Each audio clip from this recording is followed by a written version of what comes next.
Buen día, mi nombre es Adrián Cantero, miembro de la red de cocineros de Liberá. En esta oportunidad voy a compartir con ustedes una receta de un guiso carrero de porotos.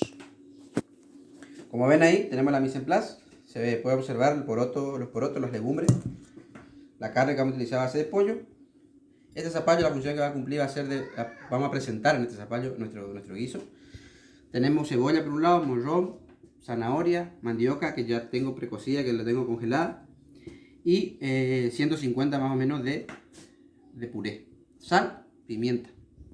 Estos son los ingredientes que vamos a utilizar para nuestro guiso de porotos. Bueno, como ven, ya se selló el pollo, la carne.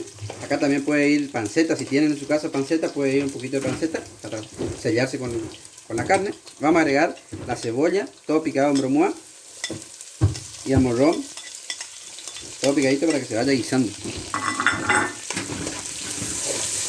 Ahí y le dejamos guisar un poco, que se vaya cocinando nuestras verduras. Bueno, como ven, ahí tenemos el guisadito de la carne con las verduras. El tercer paso es agregar el puré de tomate para que se vaya cocinando. Y acá en la pava tenemos 1 litro de agua caliente, que es lo que le vamos a agregar ahora para que vaya teniendo su caldito. Vamos a esperar un ratito que se cocine el puré, que se vaya cocinando, y después le vamos a agregar el agua para poder agregar el poroto, y que vaya después el poroto va a hervir y va a largar su almidón. Después de haber hecho el guisado, le agregamos 1 litro de agua caliente. Vamos a agregar los porotos. Estos porotos, tenemos un poroto alubia y un poroto negro. Estos porotos habían quedado en remojo, hidratándose desde anoche, para poder utilizar al otro día a la mañana, y de esa manera el poroto va a tardar menos en cocinarse. Ahora, después de que se quedó hidratando toda la noche, este poroto en 40 minutos se tiene que cocinar, tiene que largar su almidón en la olla guisada.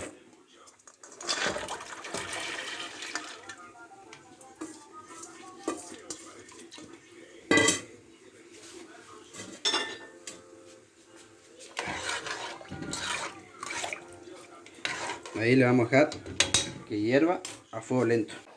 Después de que dejamos hirviendo el poroto, pasaron 30 minutos, voy a agregar una zanahoria, la mitad rallada y la mitad en cubitos. Esto le va a ayudar también a espesar un poco el caldo. Vamos a esperar unos 10 minutos más, completamos los 40 minutos y vamos a poner el fideo mostaccioli y la mandioca ya cocidas juntos. Pasaron los 10 minutos y ya le agregué la mandioca y el fideo juntos, una taza aproximadamente de fideo, y vamos a dejar que se cocine nuestro fideo. En el video no fui pasando la parte donde que le puse sal, pero me voy agregándole a medida que le voy probando, y le va faltando, le voy agregando lo mismo que la pimienta. También durante el proceso del video se veía como en esta ollita estaba hirviendo este zapallo con una taza de agua, aproximadamente 250 milímetros de agua, que hierve hasta que se seca el agua y el zapallo ya está cocido. A esto lo que hice fue sacarle la pulpa del zapallo, y formé un plato donde voy a servir mi guiso de porotos. Bueno, ya pasaron 10 minutos de que pusimos la mandioca y el fideo ya está cocido. Vamos apagando.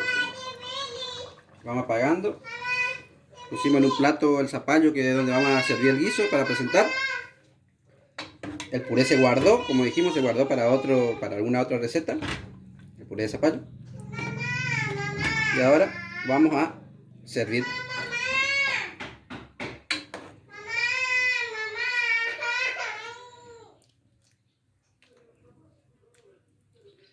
Ahí, y le vamos a agregar un poquito de cibulet para decorarle. Un poquito de queso rallado, si tenemos que hacer queso criollo rallado hubiese sido mejor, pero no tenemos, así que le agregamos un poquito de quesito rallado. Y ya está nuestro guiso.